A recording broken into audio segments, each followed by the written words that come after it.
Welcome back to Holes. We're going to pick up at chapter 25. Last we left Stanley, who's been digging holes in the desert for being punished for a crime he didn't commit. Stanley's been thinking about the tube he found in the desert with the initials KB. He suddenly realized it's connected to, it looks like a lipstick tube, and made the connection that KB maybe stands for Kate Barlow, the famous outlaw in the West that robbed his grandfather so many years ago. We also last time flashed back over 100 years ago to the history of Camp Green Lake when it was actually a lake and people lived around there. And in chapter 25, we're going to flash back again. There was a doctor in the town of Green Lake 110 years ago. His name was Dr. Hawthorne. And whenever people got sick, they would go see Doc Hawthorne. But they would also see Sam, the onion man. "Onions, sweet fresh onions," Sam would call, as he and his donkey, Mary Lou, walked up and down the dirt roads of Green Lake. Mary Lou pulled a cart full of onions. Sam's onion field was somewhere on the other side of the lake. Once or twice a week, he would row across the lake and pick a new batch to fill the cart. Sam had big, strong arms, but it would still take him all day to row across the lake, and another day for him to return. Most of the time, he would leave Mary Lou in a shed, which the walkers let him use at no charge. But sometimes he would take Mary Lou on his boat with him. Sam claimed that Mary Lou was almost 50 years old, which was, and still is, extraordinarily old for a donkey. "She eats nothing but raw onions," Sam would say, holding up a white onion between his dark fingers. "It's nature's magic vegetable. If a person ate nothing but raw onions, he could live to be 200 years old." Sam was not much older than 20, so nobody was quite sure that Mary Lou was really as old as he said she was. How would he know? Still, nobody ever argued with Sam. And whenever they were sick, they would go not only to Doc Hawthorne, but also to Sam. Sam always gave the same advice: eat plenty of onions. He said that onions were good for the digestion, the liver, the stomach, the lungs, the heart, and the brain. "If you don't believe me," he would say, "just look at old Mary Lou here. She's never been sick a day in her life." He also had many different ointments, lotions, syrups, and pastes, all made out of onion juice and different parts of the onion plant. This one cured asthma. That one was for warts and pimples. Another was a remedy for arthritis. He even had a special ointment which he claimed would cure baldness. "Just rub it on your husband's head every night while he's sleeping, Mrs. Collingwood, and soon his hair will be thick and long as Mary Lou's tail." Doc Hawthorne did not resent Sam. The folks of Green Lake were afraid to take chances. They would get regular medicine from Doc Hawthorne and onion concoctions from Sam. After they got over their illness, no one could be sure, not even Doc Hawthorne, which of the two treatments had done the trick. Doc Hawthorne was almost completely bald, and in the morning his head often smelled like onions. Whenever Catherine Barlow bought onions, she always bought an extra one or two and would let Mary Lou eat them out of her hand. "Is something wrong?" Sam asked her one day as she was feeding Mary Lou. "You seem distracted." "Oh, just the weather," said Miss Catherine. "It looks like rain clouds moving in." "Me and Mary Lou, we like the rain," said Sam. "Oh, I like it fine," said Miss Catherine, as she rubbed the donkey's rough hair on top of its head. "It's just that the roof leaks in the schoolhouse." "I can fix that," said Sam. "What are you going to do?" Catherine joked. "Fill the holes with onion paste?" Sam laughed. "I'm good with my hands," he told her. "I built my own boat. If it leaked, I'd be in big trouble." Catherine couldn't help but notice his strong, firm hands. They made a deal. He agreed to fix the leaky roof in exchange for 6 jars of spiced peaches. It took Sam a week to fix the roof, because he could only work in the afternoons, after school let out and before night classes began. Sam wasn't allowed to attend class because he was a Negro, but they let him fix the building. Miss Catherine usually stayed in the schoolhouse, grading papers and such, while Sam worked on the roof. She enjoyed what little conversation they were able to have, shouting up and down to each other. She was surprised by his interest in poetry. When he took a break, she would sometimes read a poem to him. On more than one occasion, she would start to read a poem by Poe or Longfellow, only to hear him finish it for her from memory. She was sad when the roof was finished. Is something wrong? He asked. No, you did a wonderful job, she said. It's just that the windows won't open. The children and I would enjoy a breeze now and then. I can fix that, said Sam. She gave him 2 more jars of peaches, and Sam fixed the windows. It was easier to talk to him when he was working on the windows. He told her about his secret onion field on the other side of the lake, where the onions grow all year round and the water runs uphill. When the windows were fixed, she complained that her desk wobbled. I can fix that, said Sam. The next time she saw him, she mentioned that the door doesn't hang straight, and she got to spend another afternoon with him while he fixed the door. By the end of the first semester, Onion Sam had turned the old run-down schoolhouse into a well-crafted, freshly painted jewel of a building that the whole town was proud of.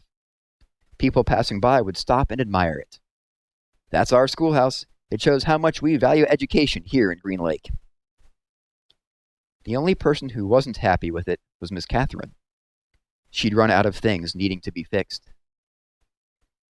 She sat at her desk one afternoon, listening to the pitter-patter of the rain on the roof. No water leaked into the classroom, except for the few drops that came from her eyes. Onions! Hot, sweet onions! Sam called out in the street. She ran to him. She wanted to throw her arms around him, but couldn't bring herself to do it.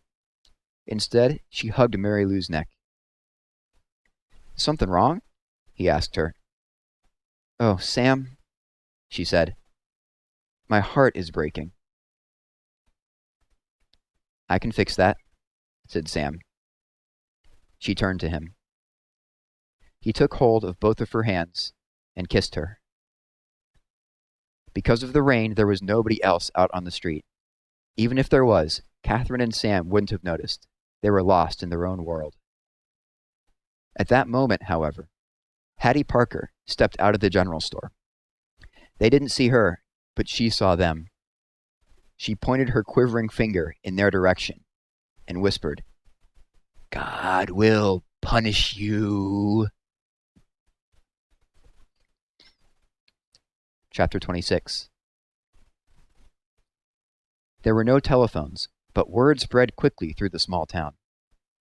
By the end of the day, everyone in Green Lake had heard that the schoolteacher had kissed the onion picker. Not one child showed up for school the next morning. Miss Catherine sat alone in the classroom, wondered if she had lost track of the day of the week. Perhaps it was Saturday. It wouldn't have surprised her. Her brain and heart had been spinning ever since Sam kissed her. She heard a noise outside the door. Then suddenly, a mob of men and women came storming into the school building. They were led by Trout Walker. There she is, Trout shouted, the devil woman. The mob was turning over desks and ripping up bulletin boards. She's been poisoning your children's brains with books, Trout declared. They began piling all the books in the center of the room. Think about what you're doing, cried Miss Catherine. Someone made a grab for her, tearing her dress, but she managed to get out of the building. She ran to the sheriff's office. The sheriff had his feet up on his desk and was drinking from a bottle of whiskey. Morning, Miss Catherine, he said. They're destroying the schoolhouse, she said, gasping for breath. They'll burn it to the ground if someone doesn't stop them. Just calm your pretty self down a second, the sheriff said in a slow drawl, and tell me what you're talking about. He got up from his desk and walked over to her. Trout Walker has... Now, don't go saying nothing bad about Charles Walker, said the sheriff. We don't have much time, urged Catherine. You've got to stop them. You're sure pretty, said the sheriff. Miss Catherine stared at him in horror. Kiss me, said the sheriff. She slapped him across the face. He laughed. You kissed the onion picker. Why won't you kiss me? She tried to slap him again, but he caught her by the hand. She tried to wriggle free. You're drunk, she yelled. I always get drunk before a hanging. A hanging? Who? It's against the law for a Negro to kiss a white woman, Well, then you'll have to hang me too, said Catherine, because I kissed him back. Ain't against the law for you to kiss him, the sheriff explained. Just for him to kiss you. We're all equal under the eyes of God, she declared. The sheriff laughed. Then if Sam and I are equal, why won't you kiss me? He laughed again. I'll make you a deal. One sweet kiss, and I won't hang your boyfriend. I'll just run him out of town. Miss Catherine jerked her hand free. As she hurried to the door, she heard the sheriff say, The law will punish Sam, and God will punish you. She stepped back into the street and saw smoke rising from the schoolhouse.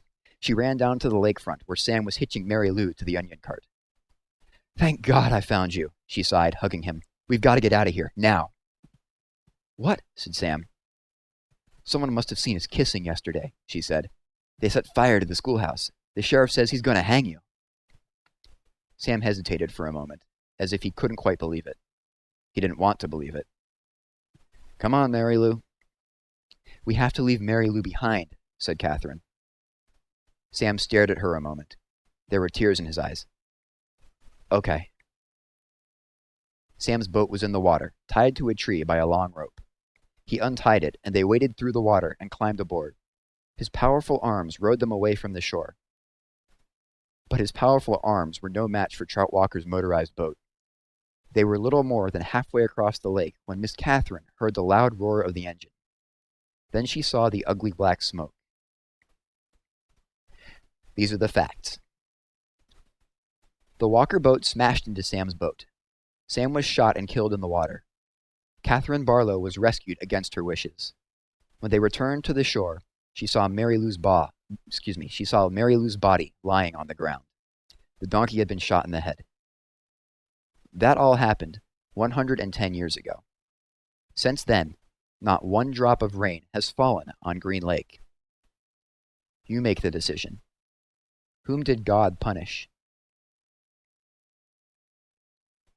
3 days after Sam's death, Miss Catherine shot the sheriff while he was sitting in his chair drinking a cup of coffee. Then she carefully applied a fresh coat of red lipstick and gave him the kiss he had asked for. For the next 20 years, Kissin' Kate Barlow was one of the most feared outlaws in all the West. And we're going to stop there for today. Thanks for listening.